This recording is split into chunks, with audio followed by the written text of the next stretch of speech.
వచ్చేసింది. Over to you sir. అందరికీ నమస్కారం అండి. అందరికీ సంక్రాంతి, కనుమ, భోగి వరుసగా అందరికీ శుభాకాంక్షలు. సో ఇందులో చాలామంది మన మీడియా మిత్రులు ఇంకా ఊళ్ళు చేరుకోలేదు. జీవి గారు, సుబ్బారావు గారు, నాగేంద్ర కుమార్ గారు, బిఏ రాజు గారు అబ్బాయి, వీళ్ళందరినీ చూస్తున్నాను. ఇంకా చాలామంది రావాలి, చేరుకుంటున్నారు అనుకుంటాను. సో చాలా హ్యాపీగా ఉందండి మీ అందరిని ఇలా కలవటం. సో ముందుగా నీలిమ ఎప్పుడు అంత ఎమోషనల్ అవ్వదు. సో జనరల్గా నేను ఎమోషనల్ అయితే నన్ను ఇంటికి తీసుకెళ్ళి వాయిస్తుంటుంది. ఈరోజు తను ఎమోషనల్ అవ్వడానికి ముఖ్య రీజన్ ఏంటంటే ఈ కథ చెప్పటం. అంటే ఈ కథని కేవలం అది నీలిమ ఎమోషన్ కాదు, నా మిసెస్ రాగిణి ఎమోషను, నీలిమ చెల్లెలు యుక్త ఎమోషను. వాళ్ళకి ఈ కథను చెప్పటం చాలా ఇంపార్టెంట్ అనిపించింది. అంటే ఒక మదర్గా రాగిణికి, పిల్లలుగా వాళ్ళకి, సో ఒక ఫాదర్గా నాకు, మేము నలుగురు ఎలాగైతే కనెక్ట్ అయ్యామో మీ ప్రతి ఫ్యామిలీలో ప్రతి మెంబరు అలాగే కనెక్ట్ అవుతారు ఈ సినిమాతో. ఖచ్చితంగా ఇది మనం షేర్ చేసుకోవాల్సిన emotion, need of the hour అనిపించే ఒక కథ. అందుకనే ఈ సినిమా గురించి మాట్లాడాలన్నా, ఈ కథ గురించి చెప్పాలన్నా చాలా ఎమోషనల్ అవుతుంటాం. రేపు పొద్దున్న ఖచ్చితంగా మీ అందరూ చూసిన తర్వాత కూడా అదే ఎమోషనల్ కనెక్ట్ మీకు వస్తుందని గట్టిగా నమ్ముతున్నాం మేము. ఇంకా ముందుగా ఈ సినిమాని తలపెట్టినప్పటి నుంచి అందరూ కొత్తోళ్ళతో చేయాలి ఫస్ట్ అని చెప్పి కొత్తోళ్ళ కోసం దాదాపు ఒక 6 months పాటు ఆడిషన్స్ చేయడం జరిగింది.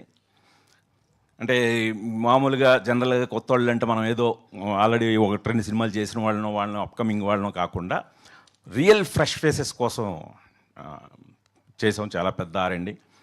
సో ఆడిషన్స్లో విఘ్నేష్ గవిరెడ్డి దొరికాడు, పృథ్వీ అడ్డాల దొరికాడు, లిఖిత ఎలమంచిలి, ఇలా ఇంకా దాదాపు ఒక 20 మంది వరకు కొత్త వాళ్ళందరినీ కూడా మేము ఆడిషన్ చేసి ప్రతి ఒక్కరిని కూడా వాళ్ళ టాలెంట్ని చూసే సెలెక్ట్ చేసాం తప్ప ఎటువంటి రికమెండేషన్లు కానీ ఎటువంటివి లేవు.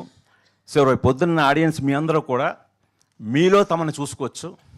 అలా అంత ఫ్రెష్గా అంత జెన్యూన్గా వాళ్ళు యాక్ట్ చేయడం జరిగిందో క్యారెక్టర్ లాగే. నేను తీసుకోవడానికి రీజన్ కొత్త వాళ్ళని క్యారెక్టర్లా కనబడాలని, వాళ్ళందరూ క్యారెక్టర్లానే కనబడతారు. ఇంకా తర్వాత ఓ పక్క ఈ ప్రాసెస్ జరుగుతుండగా ఈ కథకి చాలా ఒక టెండర్, ఒక 17 years, అంటే ఈ కథని మీరు ఆల్రెడీ ట్రైలర్లో చూస్తే అర్థమై ఉంటుంది. అడాలసెన్స్ ఏజ్ అనేది చాలా చాలా ఇంపార్టెంట్ ఈ కథలో, మెయిన్ థీమ్ అది. ఆ అడాలసెన్స్ ఏజ్ కోసమే నేను ఈ కొత్త వాళ్ళందరినీ, విఘ్నేష్ వీళ్ళందరినీ కూడా తీసుకోవడం జరిగింది. వాళ్ళందరూ పర్ఫెక్ట్ 17 years old కిడ్స్ వాళ్ళందరూ. సో అదే ఏజ్లో నాకు ఒక అమ్మాయి అవసరమైంది. సో ఆ అమ్మాయి నీలిమ కథ చదువుతూనే పొనియన్ సెల్వన్లో చేసిన సారా అర్జున్ అయితే చాలా బాగుంటుంది. బట్ సారా అర్జున్ చాలా చూసి, వాళ్ళ ఫాదర్ రాజర్జున్ గారు కూడా ఆయన మంచి యాక్టర్ అవటం మూలంగా ఆయన కూడా చాలా చూసిగా ఏదో ఏ సినిమా పెడితే ఆ సినిమా ఒప్పుకోడు ఆయన. సో అలాంటిది నేను నీలిమకి చెప్పాను, నువ్వు సారా అర్జున్ తీసుకురా. ఎందుకంటే నీలిమేముంది, సారా అర్జున్ ఉంటే ఈ సినిమా తీద్దాం, లేకపోతే లేదు, రేపొద్దున మీరు కూడా సినిమా చూసే కదే అంటారు. అలా అంది. సరే అప్పుడు నువ్వే తీసుకురా అంటే నీలిమ సారా అర్జున్ రాజర్జున్ గారితో జూమ్లో కలిసి కథ చెప్పింది. కథ చెప్పిన వెంటనే ముందు రాజర్జున్ గారు షాక్ అయ్యారు, మా బాబు ఏంటి కథ అని.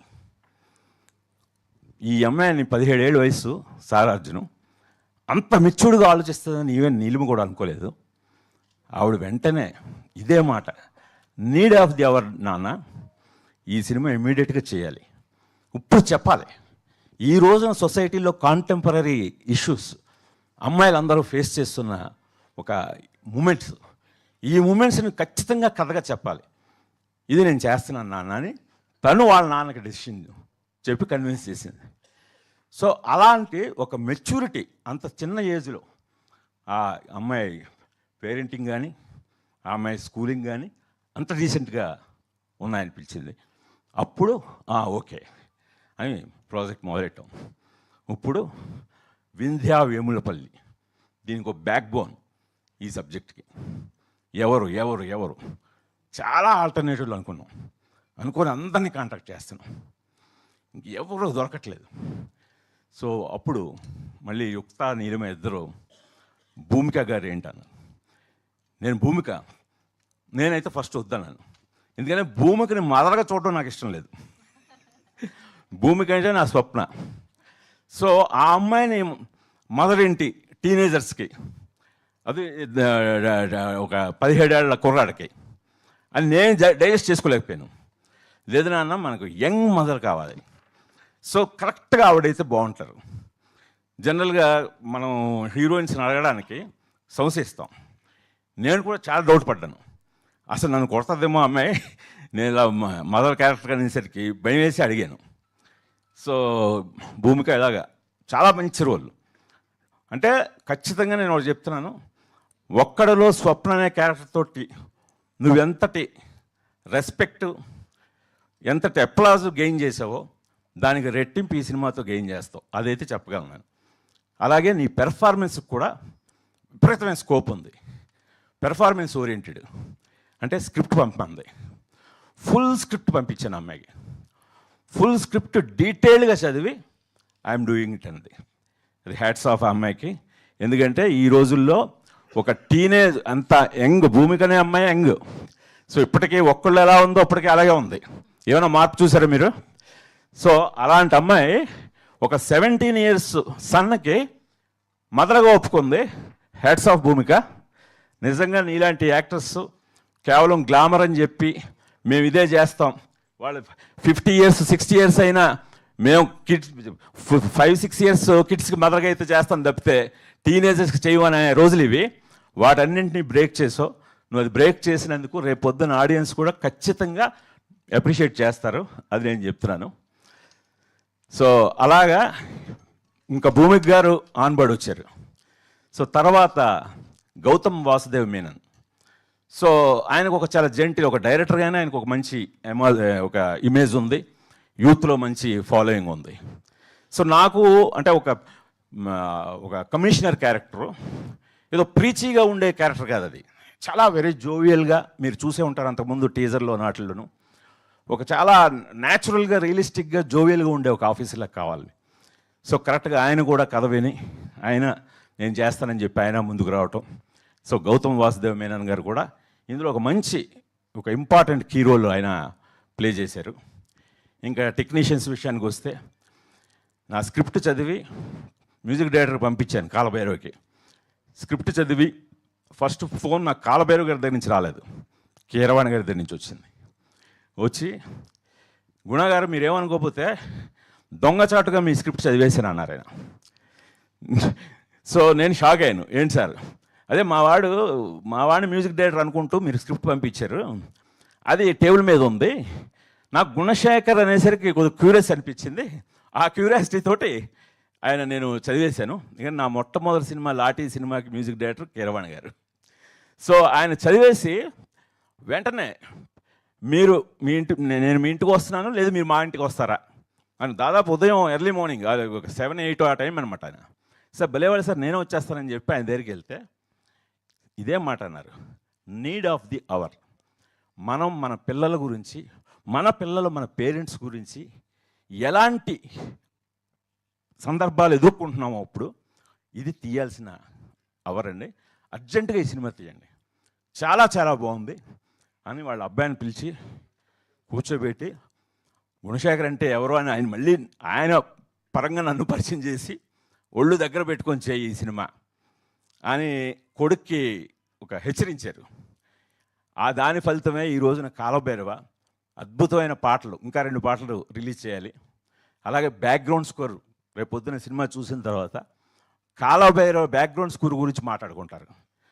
ఈ బ్యాక్గ్రౌండ్ స్కోర్ అయిపోయిన తర్వాత కీరవాణి గారికి నేను ఫోన్ చేసి చెప్పాను, సార్, ఎందుకంటే కీరవాణి గారు మాస్టర్ బ్యాక్గ్రౌండ్ స్కోర్ చేయడంలో, మిమ్మల్ని మించిపోయాడు సార్ మీ కొడుకు అని చెప్పాను.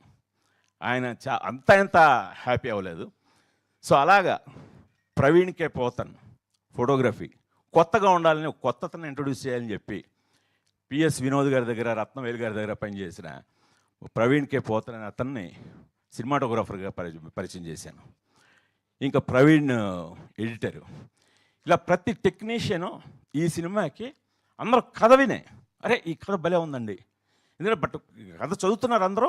అట్ ది సేమ్ టైం అంటే కొత్త వాళ్ళతో తీస్తున్నాం కదా అని చెప్పి ఏదో చిన్న స్కేల్తో తీసే సినిమా కాదు, చాలా పెద్ద స్కేలు.